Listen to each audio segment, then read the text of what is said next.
From Hollywood, it's time now for... Johnny Dollar. Lud Barlow, Johnny. I'm on a spot. What's the matter? The Templeton house in Boston was knocked over sometime during the night. We have a $100,000 loss on our hands. Can you go over there right away? Well, I'll see what the plane situation is, Lud. And Never mind the plane situation. Just pack up and get out to the airport. I'll meet you at Hangar 12. What? I'm chartering a plane for you.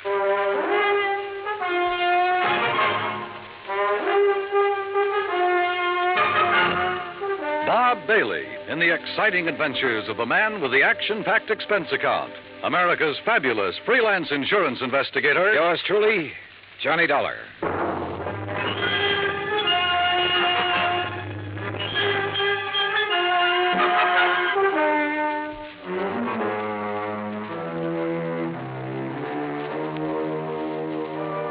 Expense account submitted by Special Investigator Johnny Dollar to the Mideastern Indemnity Corporation, Home Office, Hartford, Connecticut. Following is an account of expenses incurred during my investigation of the Templeton matter.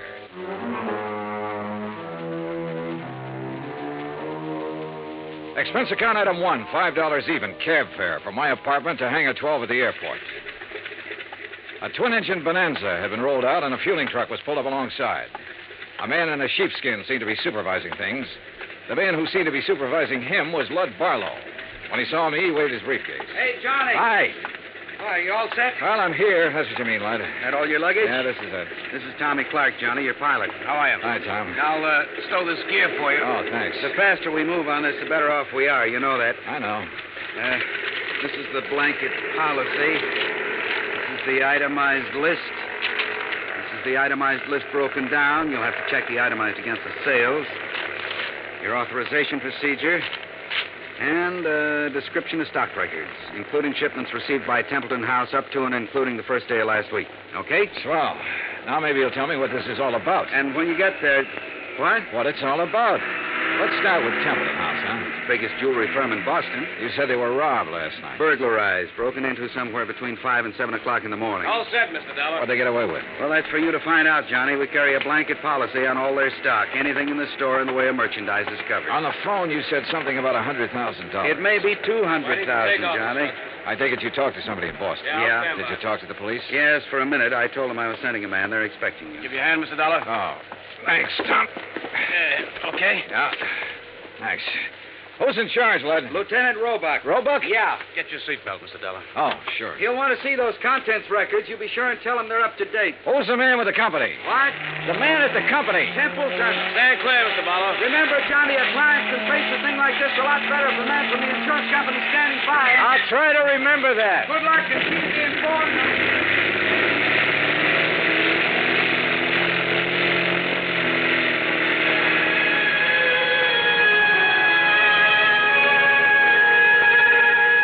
By the time we arrived at the Boston airport, I'd read over the policy and had a fair idea of the coverage involved. Expense account item 2, $10, more cab fare. I dropped my bags off at the Independence Hotel and had the driver take me over to Templeton House. 2 police cars were parked in front of the building, and 2 uniformed police officers were parked in the doorway.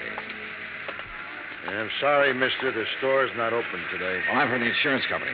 Oh. Lieutenant Roebuck's in the back. Go ahead.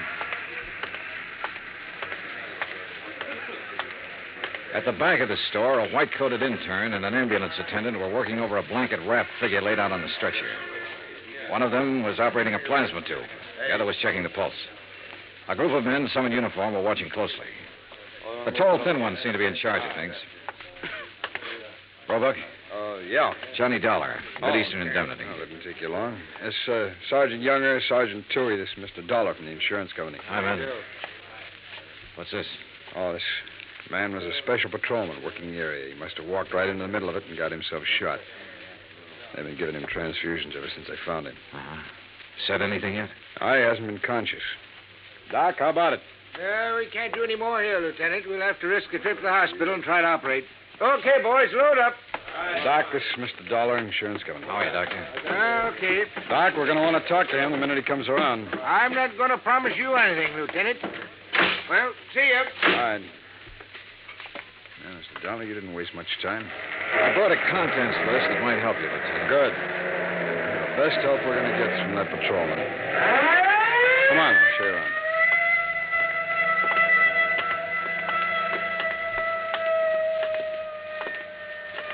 This is where they got in. Jimmy, huh? Yeah, most likely. There's marks there on the door jamb. As near as we can tell right now, they only took important stuff. Easy to move. Easy to break down and unload, you mean? Yeah. Yeah, you can see where they snipped the alarms, grounded the wires. Mm-hmm. Showcases untouched. No, they went straight for the safe, darling. Well, we really got something on our hands, huh? You don't just break into a store and open one of these things very easy. Someone did.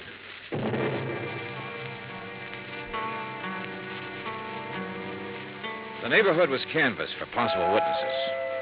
I spent the rest of the morning with Dorian Templeton, the owner of the company. By noon, we had taken an inventory of the missing stock and drawn up a tentative list. As far as I know, that about does it, Mr. Dollar. Oh, what's the next step? I'll check this against the merchandise received reports, Mr. Templeton. It'll take a while. As soon as I have that finished, you can check it over again and file a formal claim. And then? The company will reimburse you in cash. Well, what are the chances for recovery in a case like this? Well, I could quote the actuaries, Mr. Templeton, but I won't. Why not? Whoever broke in here last night knew what they were about. They opened your vault the way you'd open your front door. They took what they wanted and got out very quickly. No alarm, no witnesses. The chances are they planned the rest of it just as well. They've probably scattered. The police aren't sure how many men were involved. They know it was at least 2 men, possibly 3. How do they arrive at that? 1 man working on the safe, another man looking out, possibly 2. The point is, the more men who are involved, the harder it'll be for them to take the jewelry, break it down, sell it, and stay out of sight. They're going to get away with it? I didn't say that. Well, nothing seems to have gone wrong with their plans so far. One thing went wrong. That special patrolman surprised them. True, he didn't have time to draw his gun or sound the alarm, but they had to shoot him. And if something hadn't gone wrong, they'd have been satisfied to knock him on the head. Yes. Well, what happens now? Well, that's up to the police. I can tell you their investigation will take some time. Burglary is the toughest kind of thing to work on. Why? No witnesses. I never thought of that. Dollar, you all cleaned up? Well, we got a tentative list. As soon as I check it, I'll give it to you. Okay. Mr. Templeton, I'd like to have you come with me now. Now? Yes, we'll want your statement, sir, and there's quite a bit of work to do with the employees. All right. Dollar, as soon as you get the list up, give me a ring, will you? Yeah, okay. Any news about the policeman? Yeah? It's a murder case now. Expense account item 3, $25, stenographic fees. The public stenographer at the hotel helped me make a comprehensive list of the stolen items, which was verified by Templeton. The amount of loss was set at $100,000. By late afternoon, clerks, stenographers, accountants, designers, salespeople, stonecutters, all in Templeton's employ had made statements to Lieutenant Roebuck.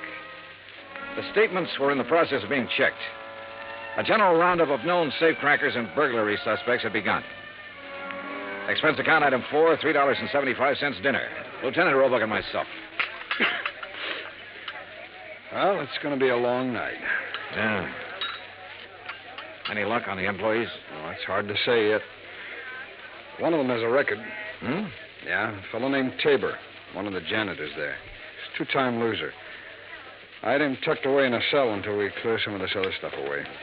Has he said anything? Oh, he denies all knowledge. As far as time incident goes, he was home sleeping when all this happened, but that doesn't rule him out of somehow getting that safe combination and passing it on to a friend. Yeah. Man with a record's apt to have that kind of friends who'd be interested in just that kind of thing. Hey, how much do you want me around? You're a free agent, Dollar. If you have any ideas, I'll listen. It's a tough baby, any way you look at it. Let me talk to Tabor. There might be a shortcut. Why not?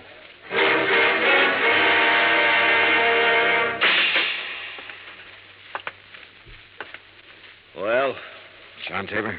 that's right. Who are you? Johnny Dollar. I'd like to talk to you a minute. Okay, talk.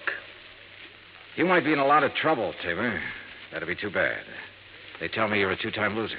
If you don't believe what they tell you, you just go look it up for yourself. It's right down there in the books. How did you get that job at Templeton's? I asked for it. They know about your record? No. You keep it from them? I didn't broadcast it, would you? No. Okay, what other dumb questions have you got? Do you have any ideas about this? I've got a lot of ideas. Do you know anything about it? No. Need anything? What? Cigarettes, anything? I'm all set. Okay. My company faces a big loss in this case. We'd like to avoid that loss. There's a standard offer I'm authorized to make in some instances. I'm going to make it to you. If you have any knowledge of this crime and can furnish any information that will lead to the arrest of the persons involved and recovery of the merchandise, my company will guarantee you the best possible legal assistance in the event that information should incriminate you. That's pretty generous. Well, I have to say it to you. You can use your own judgment. Hey, guard. It's a pretty good offer when you think about it, Tabor. You have a record. The police can't pass you up without a lot of scrutiny. You know that. That record makes me a real hot one. I swiped a couple of cars, and now they think I might have opened that vault. No, they don't think that. But they have to find out if you might have contact with somebody who did open it. I don't know anything about it. In that case, you'll be released. Oh, sure. Sure, I'll be released when every cop in town had a go at me twice. I'll be released when the guys who did the job walk into the station and say we didn't mean it, we want to give it back. They've always got to have somebody to throw to the newspapers. Maybe. You know it and I know it. Nothing better than to throw some old ex-con in a can and hold him for questioning.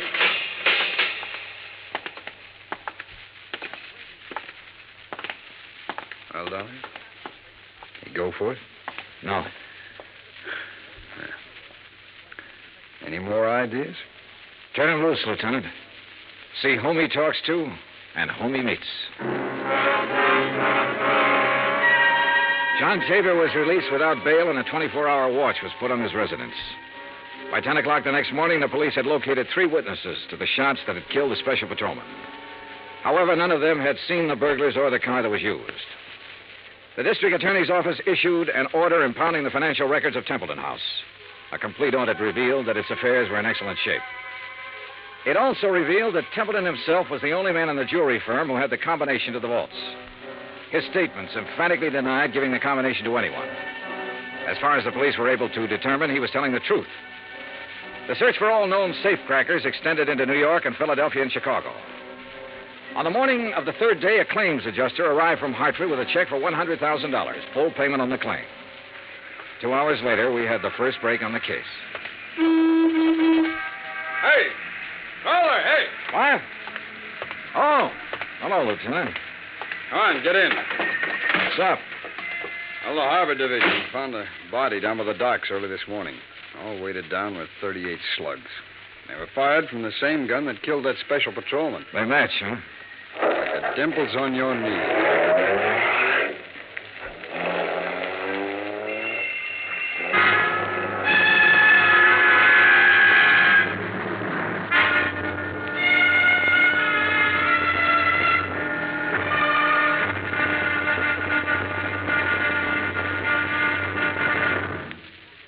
Act 2 of yours truly, Johnny Dollar, in just a moment. It is a rare event when a young man decides to leave civilization behind and hide himself away in the steaming jungle, just so he can help his fellow humans in a remote corner of the world. The late Dr. Tom Dooley did just that when he left the United States to help the sick and starving jungle people in the little kingdom of Laos in Southeast Asia. Dr. Dooley's story is well known to nearly everyone. And all over the world, people talk of his little jungle hospital on stilts. That's where he treated the dread diseases of the jungle and trained native medical technicians so that they might help their own people. Dr. Dooley wrote and lectured to many people so that the work of his medical assistance program, Medico, might go on. It was not easy for someone so young and so talented to give up the bright lights of the city and plant himself down in an unknown jungle just for the purpose of helping unfortunate people he didn't even know. But through Medico, Dr. Tom Dooley wanted to help people. He wanted to help people to help themselves. Today, the work of Medico is going forward in a number of countries besides Laos. Young men are being sent to the United States to be schooled in medicine with the idea of returning to their own countries to help their own people. Hundreds of thousands of dollars worth of medical supplies have been donated by American businessmen and pharmaceutical companies. Today, Dr. Tom Dooley's work is being continued for him. It is helping to create better understanding. It is an injection of the spirit of freedom, the right of all men everywhere. Now, Act Two of yours truly, Johnny Dollar and the Templeton Matter.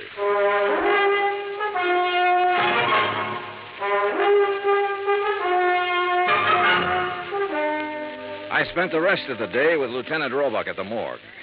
The body that had been found in the harbor was a man about 35 to 40 years old, slim build, dark hair.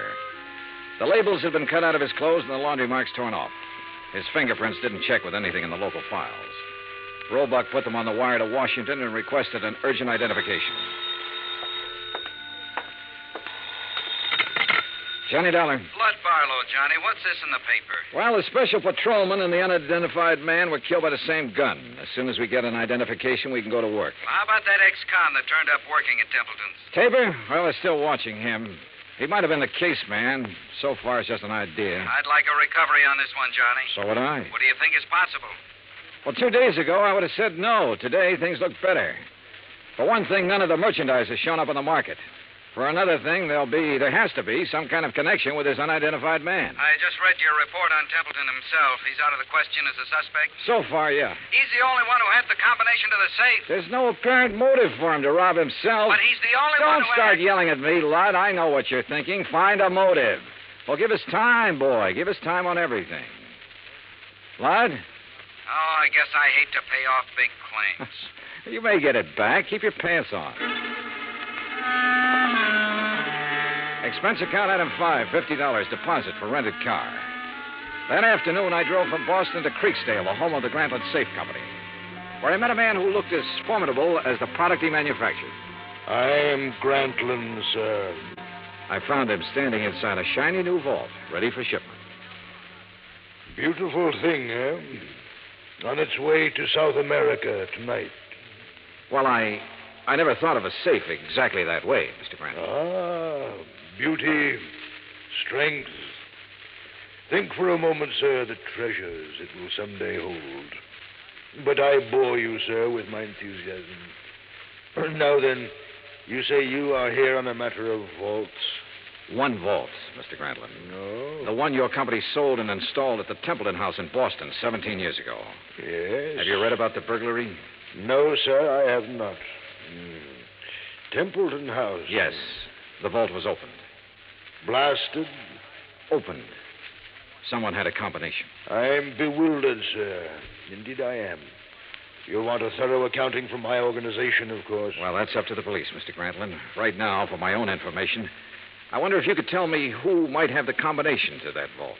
Well, in answer to your question, I would first have to inspect our records. Well, I brought the serial numbers. Oh, well, let me see. That's as good as... the K series. Mr. Keating set the final combination. Mr. Keating? Yes, my chief engineer for years. And who else? Myself, sir. I'd have a record of the combination in my own file. And who are those available to? Myself, sir. I keep them in my own vault. I see. Anyone else? No one here. The people in proper authority at Templeton's. I'd like to meet Mr. Keating if I could. Impossible, Mr. Dollar. Why? Mr. Keating has been dead these 6 years.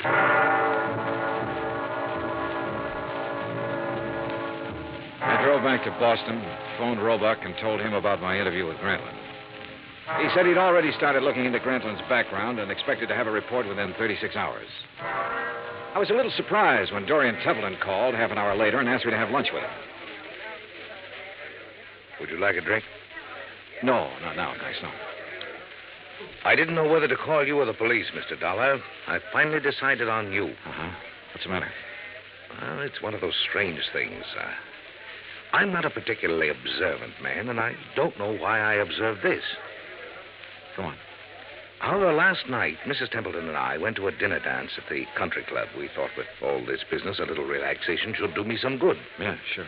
There was a young girl at the table next to ours, a very pretty girl whom I've never seen before. I happened to notice her handbag, jeweled affair, quite expensive. One of our items. Yeah? It didn't occur to me until we were leaving that it had been sample stock, not for sale. What do you mean? It was stolen, Mr. Dollar. Why not the police, Mr. Templeton? I was going to call them first thing this morning and report it. And then I got a package in the mail. It was the handbag, intact. Crazy? You said it. Did you happen to get the name of the girl? I asked the maitre d'. He said her name was Helen Tabor. That's not so crazy.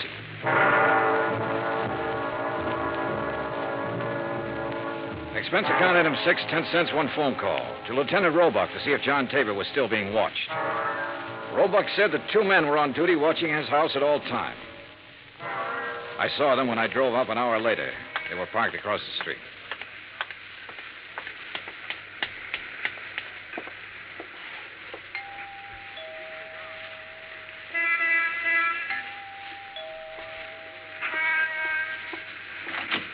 Yes? Miss Tabor? Yes, who are you? Johnny Dollar, is your father in? He's sleeping right now. May I help you? I don't know. Didn't I see you at the country club last night? Why, yes, were you there? Couldn't keep my eyes off of you. Or your handbag. Oh. I'll talk to him, honey. Dad, is anything wrong? Nothing I can't handle. Go ahead, fix up a pot of coffee. All right, Dad. Nice girl, Tabor. Yeah. Templeton was at the country club last night. He saw her. You can talk to me or you can talk to the police. I don't have to talk to anybody. The way it looks is that you cased the job. You might even have killed a special patrolman. He was shot close range. Could have been somebody new and trusted. You've got your share of things. That handbag was part of it. A little part of it. The way it looks, huh? And that's about it. Of course, I don't understand why you sent the handbag back, but then you've probably got a good story for that. Oh, I've got a good story. Nobody will believe it, but I've got a good one. It starts off by me saying I didn't help in that heist. I had nothing to do with it. I didn't case the place for anybody. I didn't even know it was coming off. Let's get to the handbag, huh? I took that 2 days ago. I borrowed it. I've been borrowing stuff right along whenever my kid needed anything. They always come back in good shape. I told her they let me do it. She don't know anything. Borrowed, huh? That's kind of a strange philosophy. I don't even know how to spell the word. I do know my kid's got a life ahead of her. I got to give her every chance to look good, act good, use her brains, meet the right people. Not just because the right people have money, but because they know more right people. It takes a little extra to let her do things like that. You let her use the handbag because she had a date to go to a dance. You guys are all the same. I didn't expect you to believe it. Oh, relax. Maybe I do believe you. What? It sounds nutty enough to be the truth. It is the truth. All right. You taking me in? I'm going to tell Roebuck about this. He'll probably want to talk to you. He can check it better than I can. No, I haven't any authority to take you in. I wouldn't take you in anyhow. I'm interested in guys who walk into vaults. See you around. Here, wait a minute. What? I never thought I'd see the day when I try to help a cop or anybody like a cop. Maybe this is the day. I saw the paper last night. Oh? The picture of that guy they found floating in the harbor. They tagged him yet? He's a John Doe until we hear from Washington. His name's Kiley. Billy Kiley. How do you know? I used to know him a long time ago. Billy Kiley. Yeah, from Philadelphia. Thanks. A check with the Philadelphia police and a comparison of fingerprints identified the man as William H. Kiley. His Boston address was on Parker Street. I drove out there with Lieutenant Roebuck. It was an ordinary, undistinguished apartment house. No one answered at apartment 12A, so we let ourselves in. The room had nothing to offer in the way of evidence. Well, did you find anything? No. Well, I'll have some men come out here and give it a good going over. Well, maybe the manager or the tenants will have something that'll help us. Come on, let's go. Yeah. Now, be careful, Dollar. Yeah. Yeah? Tim? Yeah, this is Tim. Any trouble there? A little. Say that again. A little. I don't know who you are, but I know you're not Tim. Well, it sounds like we're getting something. Here, let me have the phone. I'll see if I can trace it. Don't bother. I know where we can find him. What? I'd recognize his voice anywhere.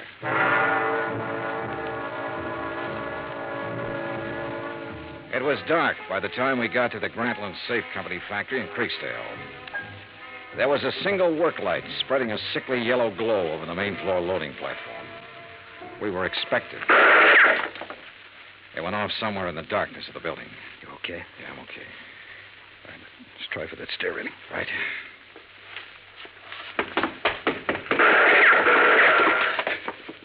You see the flashes? There. All right. We'll have to try and make it. Mr. Dollar. Hey, Gerald, I'll answer him. Yeah? What are you doing here? Looking for $100,000 worth of jewelry and the answer to a couple of murders. Funny? You're very foolhardy, but you're courageous. A man of your perception could do well with a part of that money. No, thanks. I'll take it all. You will take nothing, sir. Keep him talking. I'll try to get under the stairs. Are you alone? For a little while. But I've got people coming, though. Oh, people, eh? Mr. Dollar? Still alive and kicking, Mr. Grantland. You can't shoot around corners. No. But then I don't have to shoot around the corner.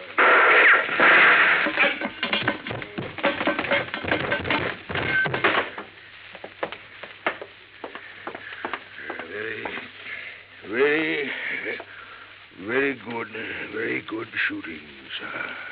Grantland, I want a statement. No statement. No statement.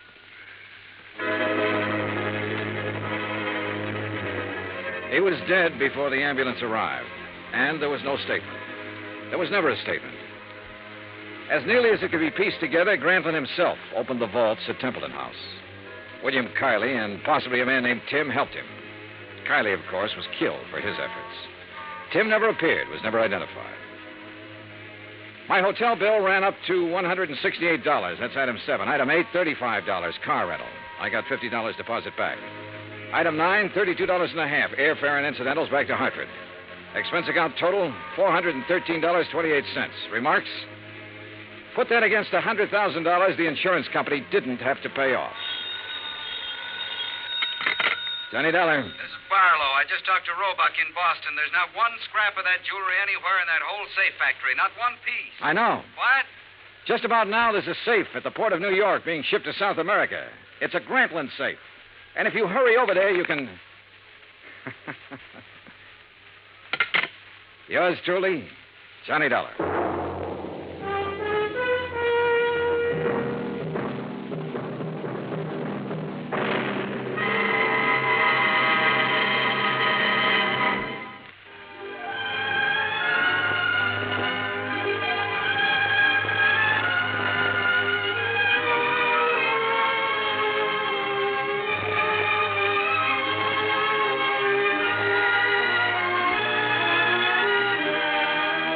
Johnny Dollar has come to you through the worldwide facilities of the United States Armed Forces Radio and Television Service.